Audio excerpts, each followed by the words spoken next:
Karşınızda bilim adamı ve fütürist Michio Kaku.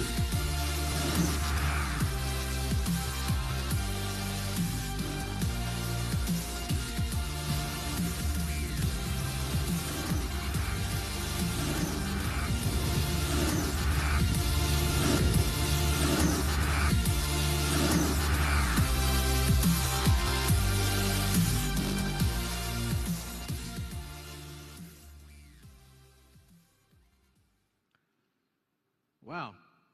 After such a great introduction, I can't wait to hear the speaker myself.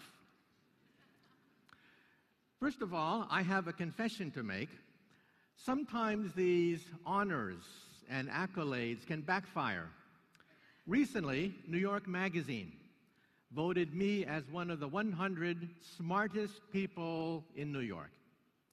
And I thought, wow, what a great honor. However, in all fairness, I have to admit that Madonna also made that same list.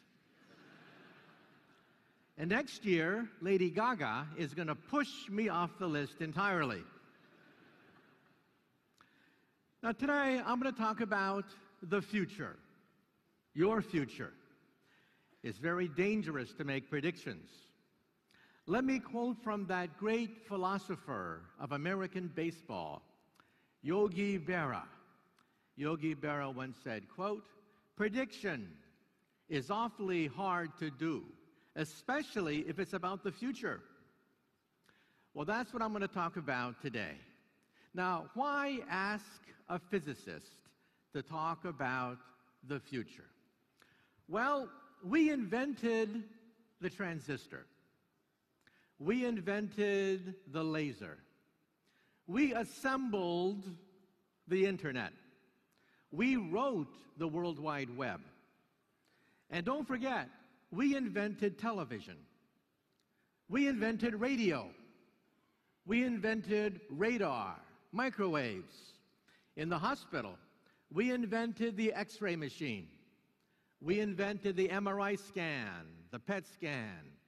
In the biology laboratory, we invented the electron microscope. We sequenced the DNA molecule. And don't forget, we created the space program. And we created the GPS satellite. And we physicists love to make predictions. When we helped to assemble the internet, one physicist predicted that the internet would become a forum of high culture, high art, and high society.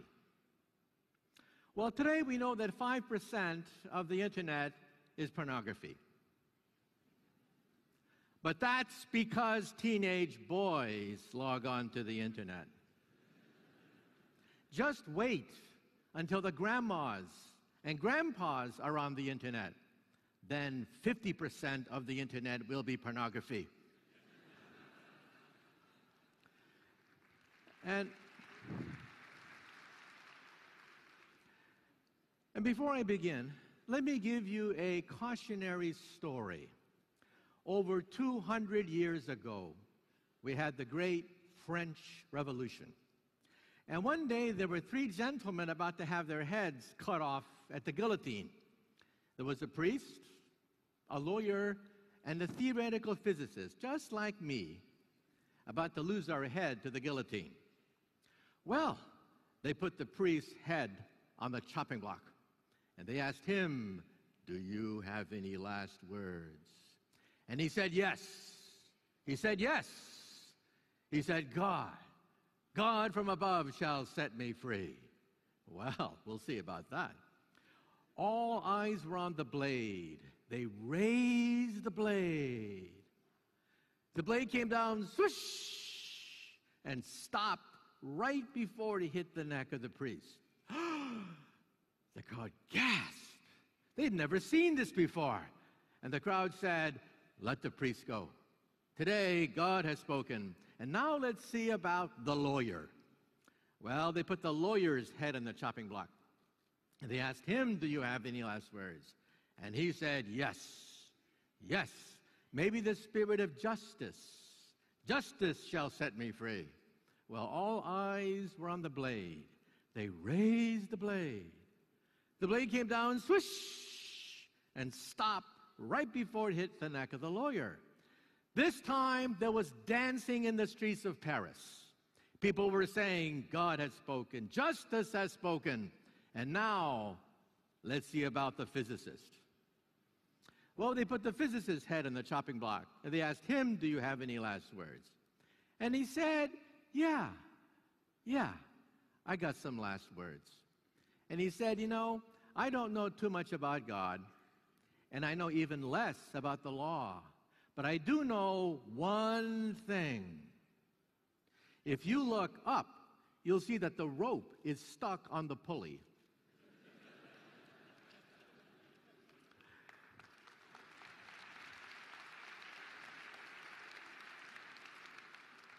And then he said, if you remove the rope, the blade should come down real good.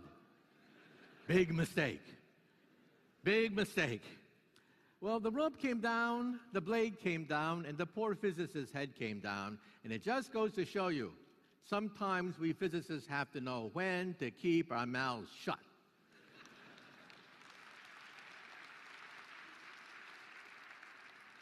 Nonetheless, today I'm going to open the mouths of 300 of the world's top scientists that I've had the privilege of interviewing for BBC television, the Discovery Channel, the Science Channel. My book, Physics of the Future, was an international bestseller talking about the next 20, 50, 100 years into the future. My previous book, Physics of the Impossible, goes 500 years into the future. That's how far we physicists can see the future, because what do physicists invent? We invent the future. We invented the 20th century, and we are now inventing the 21st century. In this book, I talk about starships, telekinesis, teleportation. I even talk about time travel. And in this book, I answer the question, what happens if you go into a time machine and you meet your teenage mother before you were born, and she falls in love with you? Well, if your teenage mother falls in love with you before you were born, you're in big trouble. But my latest book is about the greatest mystery in the universe, the human mind. The most complex object in the known universe is the human brain. But using physics, we can now, in the laboratory, demonstrate telepathy, mind reading, telekinesis, moving objects with the mind, recording memories, photographing dreams. We can now photograph a dream.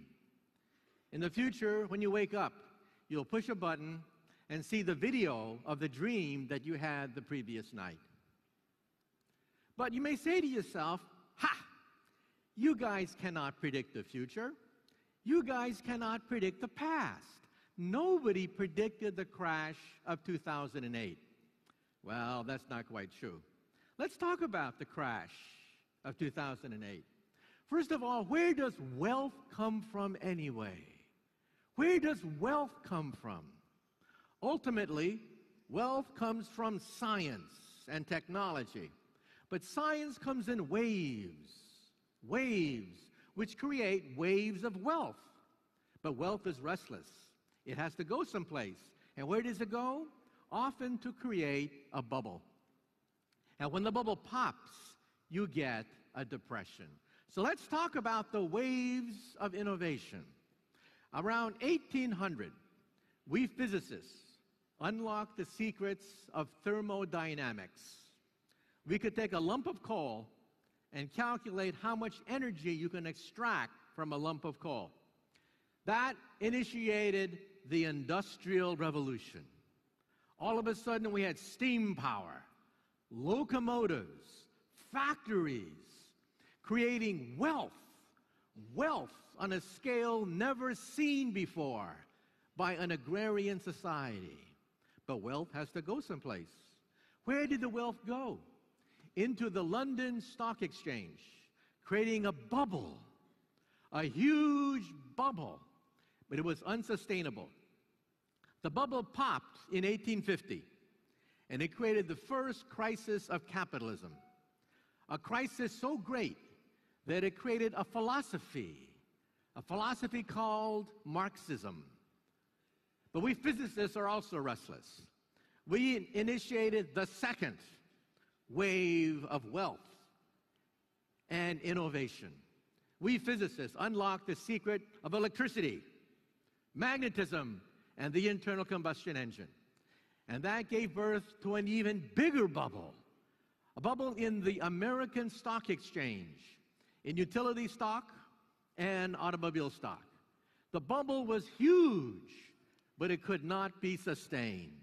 And the bubble popped in 1929, 80 years later. Well, 80 more years later, we physicists created the third wave of innovation. 80 years later, we initiated the revolution of high technology, lasers, computers, internet, iPods, tablets, GPS, all of it coming from physics. This created an even bigger bubble, a bubble the likes of which had never been seen before. And it was unsustainable. It popped in 2008. So here's the question for today. Here's the question for today. If the first wave was steam power, the second wave was electricity, the third wave was computers, then what is the fourth wave? What is the fourth wave? The fourth wave, we think, is going to be molecular science, biotech, nanotech, artificial intelligence, all held together by computers and mobile technology. So let's talk about the fourth wave. First of all, this is Moore's Law. It is perhaps one of the most important laws in all of modern history. The wealth of nations depends on this simple curve. This curve says that computer power doubles every 18 months. Now think about that. Today, if you get a birthday card in the mail, there's a chip in it. You open it up, and it sings, "Happy birthday to you." That chip has more computer power than all the Allied forces of 1945. Stalin, Hitler, Churchill, Roosevelt, they would have killed to get that chip. And what do you do with that chip? You throw it away in the garbage. And look at 1969. In 1969, we put 2 men on the moon. But if you look at this chart very carefully, you begin to realize that the computer power of the space program was based on 64K processors, dinosaurs.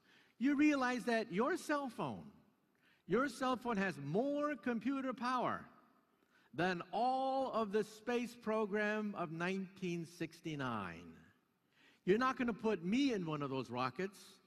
You're not going to shoot me into outer space backed up by one cell phone. It's criminal.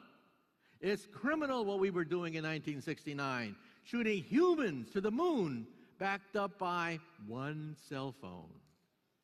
And now look at 2020. When you look at 2020, you now see the future. In the next 10 years or so, computer chips will cost 1 penny. This means that computers will be everywhere and nowhere. Like electricity. Where is electricity today? Electricity is under the floor, in the ceiling, in the walls. Electricity is invisible. Electricity is everywhere and nowhere. And the word electricity has disappeared from the English language. No one says the word electricity anymore. The same thing with computers. When chips cost a penny, computer power will be everywhere and nowhere. And the word computer will disappear from the English language. And the internet will also be everywhere and nowhere. Compliments of mobile technology. Now you say to yourself, are computers different? Are computers different from all other technologies? No. Take a look at paper. Paper. 4,000 years ago, the Chinese, the Egyptians invented papyrus. And we had 100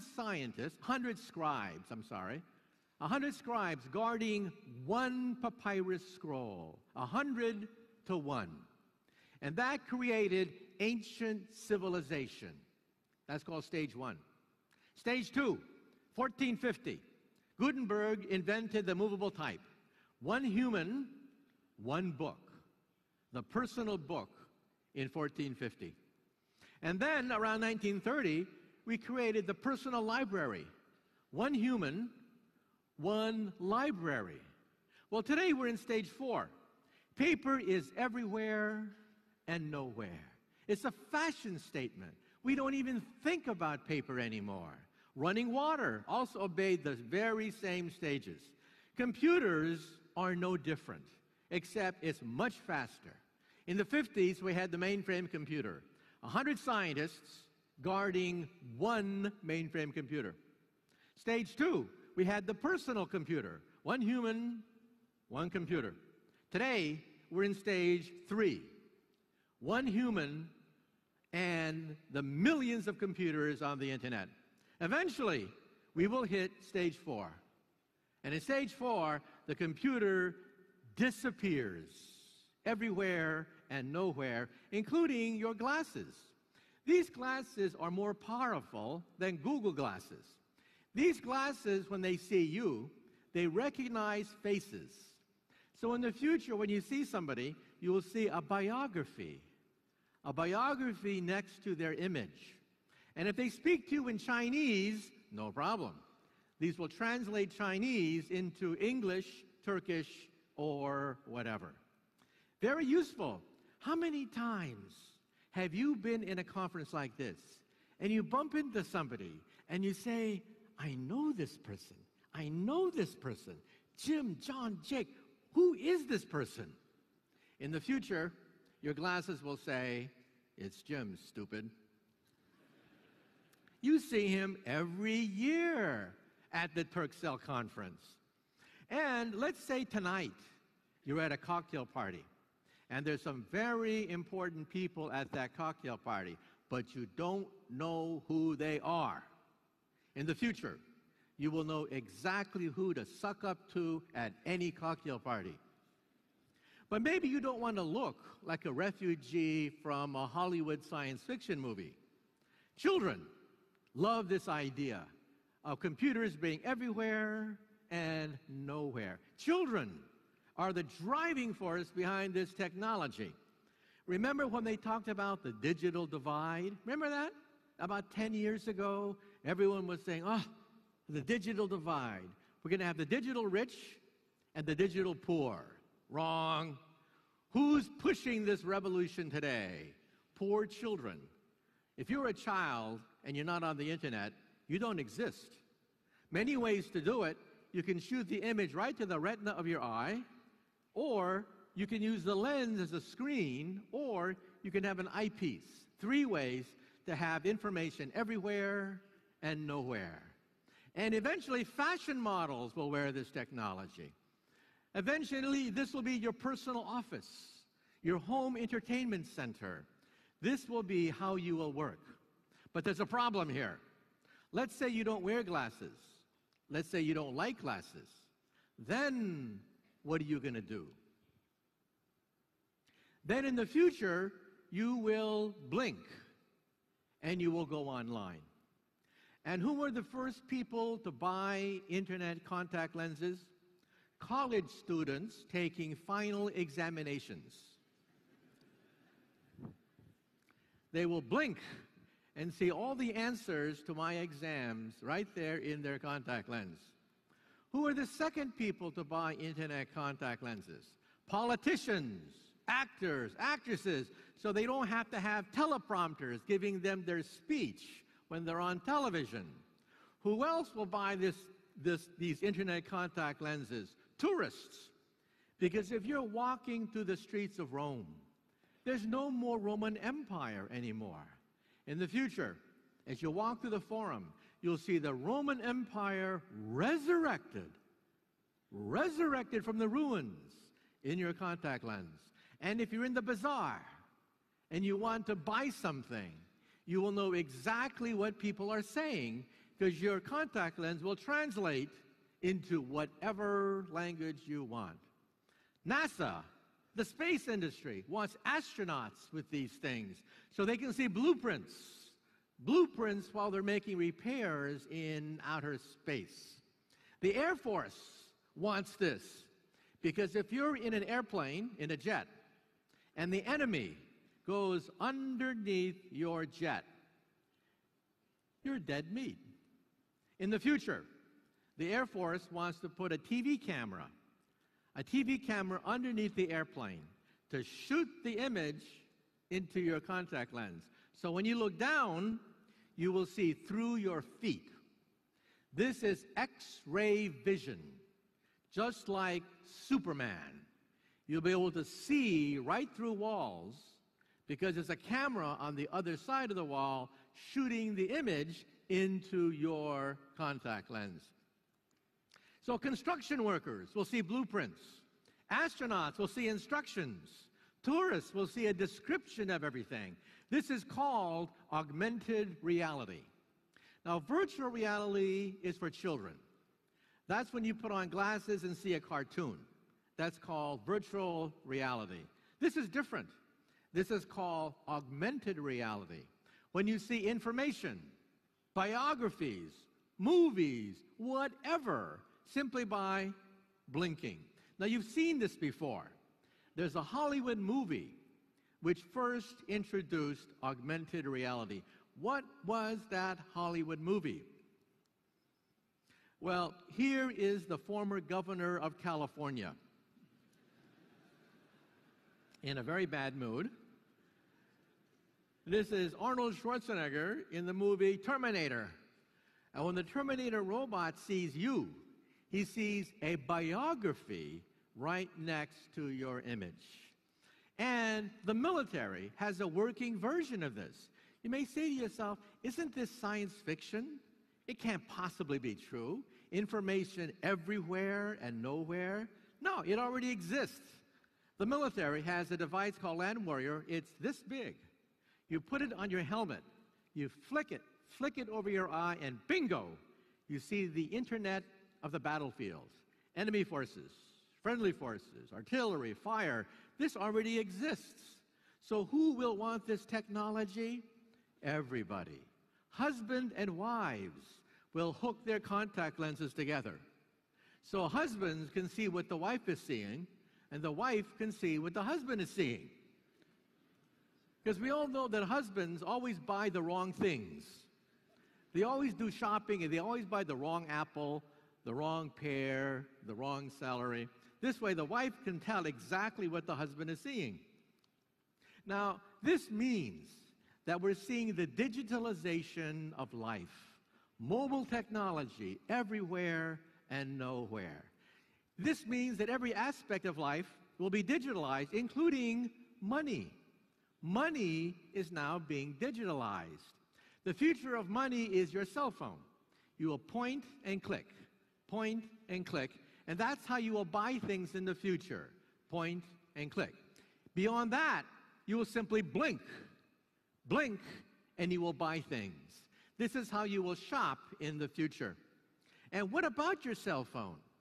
Today, if your cell phone has a tiny, tiny keyboard, and you have fat fingers, sorry about that.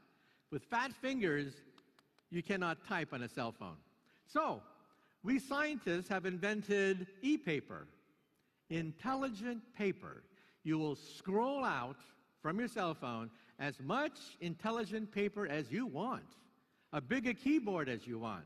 In fact, we can make yards of this stuff, yards and yards of intelligent paper, because chips only cost a penny a piece. This is the future of wallpaper. Wallpaper in your house will be intelligent, because intelligence is almost for free. Today, if your wallpaper is old, discolored, stained, torn, what do? You suffer. That's what you do. In the future, you go to the wall and say, mirror, mirror on the wall, please change color. And let's say it's 4 o'clock in the morning and you feel a pain in your chest. Is it a heart attack? Or is it the pizza you had last night? You go to the wall and say, mirror, mirror on the wall, I want to talk to RoboDoc right now. Boom! RoboDoc appears in your wallpaper. Artificially intelligent, a doctor that accesses the entire internet, giving you almost free medical advice, anytime, anywhere. And let's say you're in a car accident. You're in a car accident, and you need a lawyer real fast. What do? Boom, RoboLawyer appears. RoboLawyer accesses the entire legal literature, talks to you in plain language, and tells you exactly what the law says. These are called intelligent systems, pioneered by IBM. Intelligent systems take knowledge, specialized knowledge, and make it available almost to everybody. Health costs are rising very rapidly. People are getting older. People are getting sicker. And we need to reduce cost. And we'll do this with artificial intelligence, expert systems that give you almost all information almost for free. So what we're talking about is the digitalization of capitalism. One by one, industries are being digitalized. The first was music, and that had horrible consequences. We told the music industry, watch out. A song is less than a megabyte. The internet will just eat it up. The music industry said, ha, people will always buy music the old-fashioned way. Wrong. You know who controls the music industry today? Who controls the music industry today? It is Apple Computers. Apple Computers through iTunes. What's the lesson here? The lesson here is you can ignore everything I've been saying. You are free to ignore everything that I've been saying. You are also free to go bankrupt. What's happening now? Now is media being digitalized. Radio, television, newspapers, movies, libraries, books being digitalized all in your cell phone.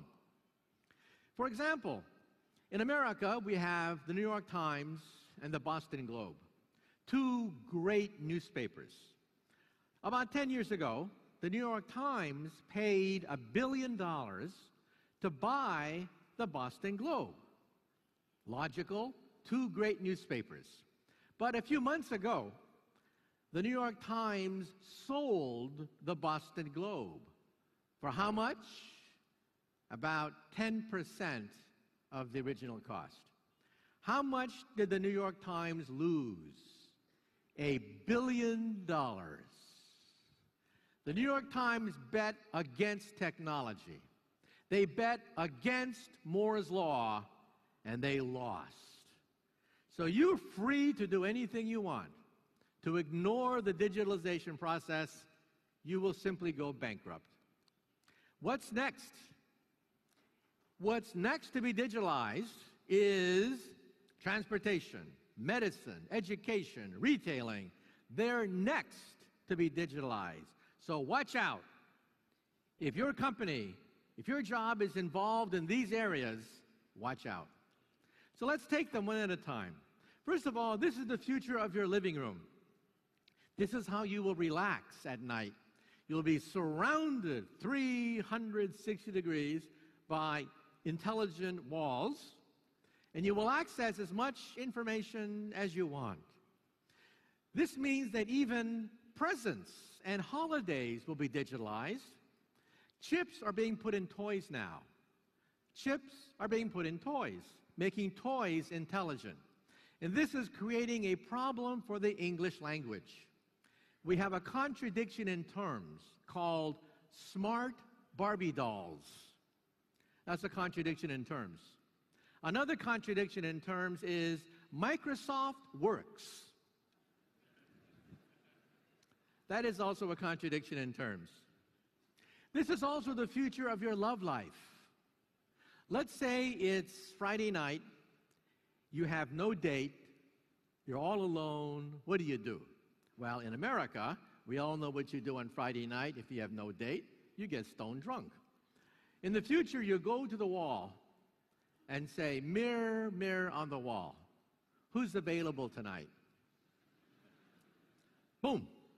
All the pictures of everyone who's available that night appear. You go on a nice dinner, that's not going to change. We'll still have to eat in the future. And at night, you say, mirror, mirror on the wall. We want to see an old-fashioned movie like Casablanca, except remove Humphrey Bogart's face and put my face instead. You will be the hero of every action movie of the future. Now, television has been stuck for 50 years. It's a flat screen. The holy grail of television is 3D without glasses. For 50 years, we wanted 3D television without those smelly, clunky, sweaty glasses. We finally did it. Watch for it in your living room in the next few years. 3D without glasses. The secret is the screen. The screen consists of thousands of vertical lines. Each vertical line is a prism, cuts the image in half. One half goes to the left eye, one half goes to the right eye, and bingo, 3D without glasses. So this is the digitalization of your living room. This is the digitalization of your office. This is how you will work in the future. Notice that there's no PC there. Why? In the future, there's only one place for the PC, and that is a museum. These are scrap computers. They only cost a penny. You scribble on them and then throw them away. And when you go from room to room, room to car, car to home, home to work, the scribbles follow you in the cloud. This is called the seamless transfer of information in the cloud. The cloud is everything. The computer is nothing. And this is your cubicle of the future. It'll be wraparound, flexible, 3D, gorgeous color. Your workplace of the future will be so beautiful, you will never get any work done in the future.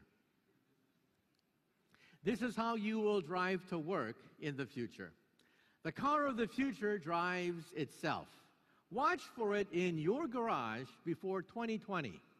We expect that by 2020, many people will have driverless cars in their garage. The secret is the GPS system and radar in the fenders. Now, I drove this car.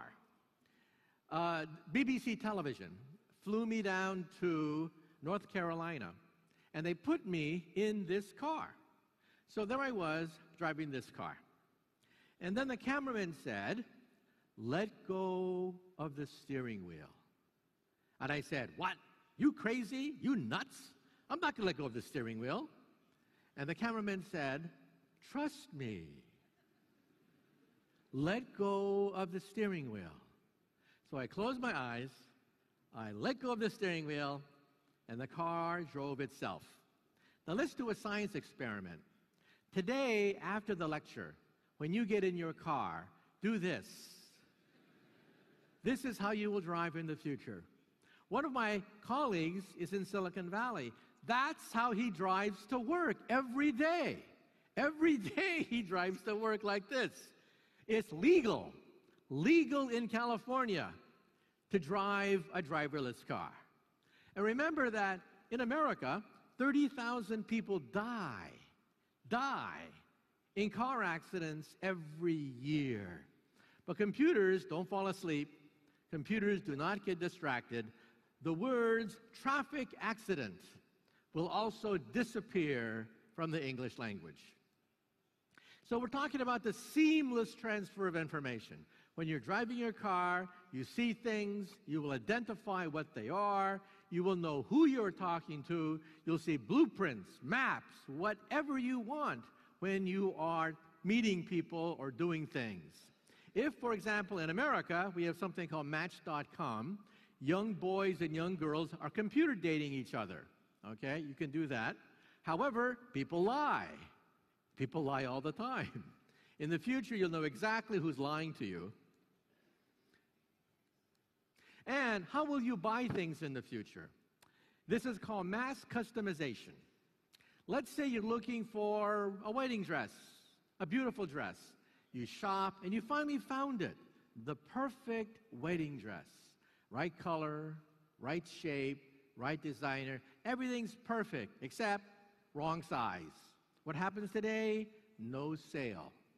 In the future, the cloud has your three-dimensional measurements. The cloud knows exactly your specifications, punches out the perfect dress, and ships it to you the next day. This is called mass customization. Now, in America, it was Henry Ford, 100 years ago, Henry Ford who introduced mass production. And Henry Ford was famous for saying, quote, "The American people can have any color car they want as long as it's black." And 3D printing is getting more advanced every year. This is how you will print toys in holidays. Holiday toys will be printed by downloading the blueprint off email. This is so advanced now, we can even download heart tissue. Living tissue, living flesh can now be punched out using 3D printers. So what am I building up to? What does all this mean? What this means is we're headed for something I call perfect capitalism. What is capitalism?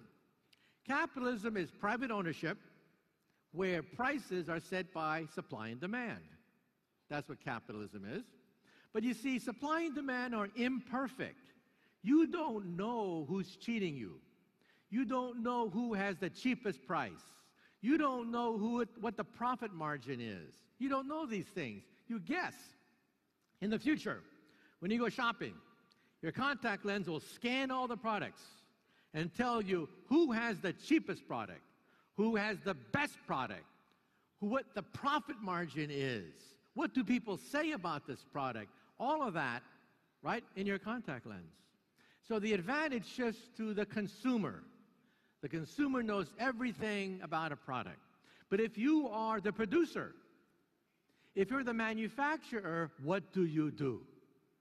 You use data mining, big data, analytics, targeted marketing, and branding. That's how you fight back against the consumer who knows everything about your product. So every revolution has winners and losers. Today, we no longer have blacksmiths. We no longer have wagon makers. But we don't cry. We don't cry that there are no more blacksmiths and no more wagon makers. So in the future, the winner is the consumer.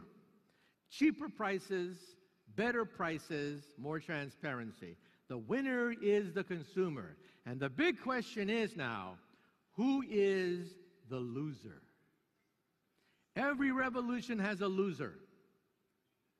The loser in this revolution are the middlemen, the friction of capitalism.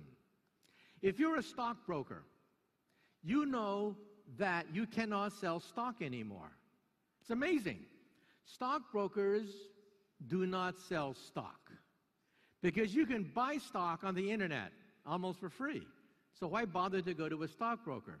So what do stockbrokers sell? And this is one of the big lessons of today's talk. What do middlemen sell?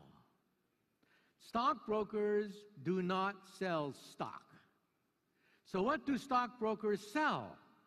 They sell something that computers cannot provide: experience, know-how, savvy, imagination, innovation, talent, leadership.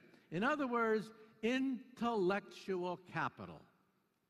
This is going to be the source of wealth in the future. Not so much commodity capital, but intellectual capital. Capital that robots cannot produce. Products of the human mind involving creativity, imagination, analysis. That's what middlemen will provide in the future, or they go bankrupt. Now let's talk about the big one.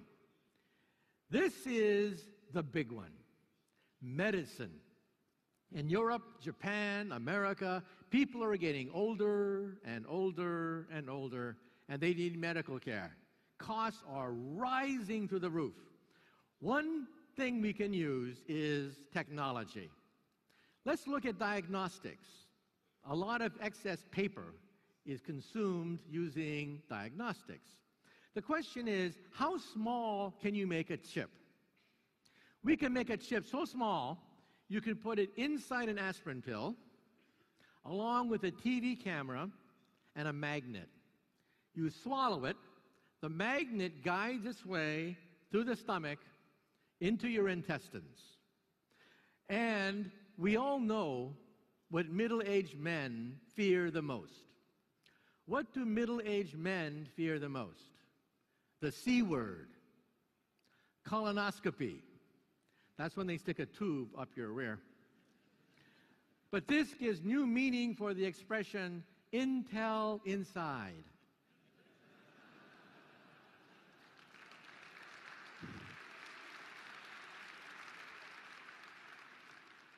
Yes, in the future, Intel will always be inside. But even cancer is now, we think, will be conquered, at least partially, by nanotechnology. Medicine is going to be turned upside down by nanomedicine. We can make a molecule that seeks out individual cancer cells and kills them one by one. This is amazing. It's undergoing human trials now. This is not science fiction. Molecules that kill individual cancer cells one by one. This could be the future of cancer research. Targeted therapy, not chemotherapy. Chemotherapy is horrible. That's when your hair falls out, your skin has premature aging, you vomit all the time. That's chemotherapy. This is targeted therapy, complements of nanotechnology. But what about preventing cancer before it forms? Even before it forms. In the next slide, you will see a revolutionary instrument, something that is amazing. The word tumor could disappear from the language. In the future, we will no longer say computer. We will no longer say traffic accident, and we will no longer say tumor because of the next invention. Your toilet. Your toilet will have a chip in it, a DNA chip that analyzes proteins from cancer cells 10 years before a tumor forms. If you're a woman and you feel a lump in your breast, it's too late. It's really too late. It is impossible to save the breast. You're on the operating table almost immediately. No ifs, ands, or buts. You are on the operating table. In the future, the DNA chip will pick up genes, proteins, enzymes from cancer and tell you you have breast cancer. Do something. You have 10 years. This is going to change the way we view cancer. And what about MRI scans? Why are MRI scans so big? Because you have to have a uniform magnetic field. That's why. But we can use computers now to compensate for weak magnetic fields. On the right-hand side is the world's smallest MRI machine. It's this big. So the question is, how small can you make an MRI machine by the laws of physics? And the answer is this big. You are now looking at the future of medicine. You will have more computer power in your cell phone than a university hospital today. And what will we do with this technology? With the genome, we will sequence them and create a human body shop. This is an ear. It's made out of plastic. You take cells from your ear, put it in the plastic. The plastic then allows it to grow. Plastic dissolves, leaving a perfect ear. We can grow ears from your own cells. Bone on the left, cartilage on the right, noses, ears. This is a bladder, an entire bladder grown from a young woman's own cells. And this is a windpipe grown from your own cells. And what's next? What is the next organ to be grown? The liver. So especially for you Westerners in Europe, if you're an alcoholic, cheer up, because we will cure cirrhosis of the liver, because we will grow a new liver. And the next organ to be grown, or the next organ to be analyzed, is the brain. The brain has blood flow that we physicists can now analyze. We can see thoughts ricocheting inside the brain. And we can now tell if old superstition is correct. There's lots of superstition about the brain. One superstition is that when a man sees a pretty girl, he starts to act stupid. It's true. You can show using brain scans that when a man sees a pretty girl, blood drains from his cortex, and he becomes mentally retarded as a consequence. Absolutely true. We measure that in the laboratory now. And you can now connect the brain to a machine. This man is paralyzed, but we connected his brain to a computer. He's totally paralyzed. He cannot even scratch his nose. He can now surf the web, read email, write email, operate his wheelchair, operate household appliances. Even my colleague Stephen Hawking is now being hooked up to a computer mentally. So you can now control mechanical arms, mechanical legs. If you saw the international football games this summer, the man who started the football game in Brazil was totally paralyzed. But at Duke University, they connected his brain to mechanical arms and legs, and he kicked the football.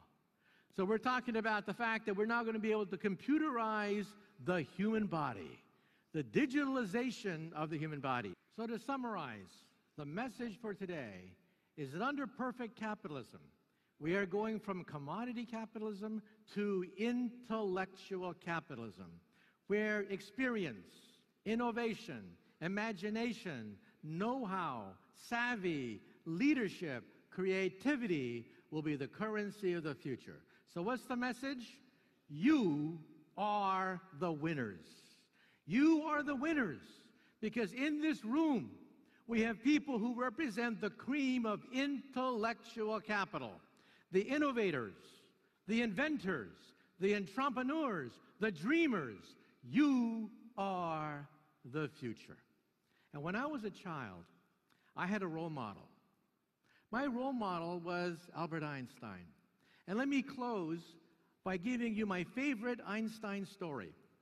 When Einstein was an old man, he was tired of giving the same talk over and over again. So one day, his chauffeur came up to him And the chauffeur said, "Professor, I'm really a part-time actor. I've heard your speech so many times, I've memorized it. So why don't we switch places? I will put on a wig. I will put on a mustache. I will be the great Einstein, and you can put on my hat and be my chauffeur." Well, Einstein loved the joke, so they switched places. This went along famously until one day, a mathematician in the back asked a very difficult question. And Einstein thought, oh, the game is up. But then the chauffeur said, "That question is so elementary that even my chauffeur here can answer it for you." Thank you very much. You've been a great audience. And remember, you are the future.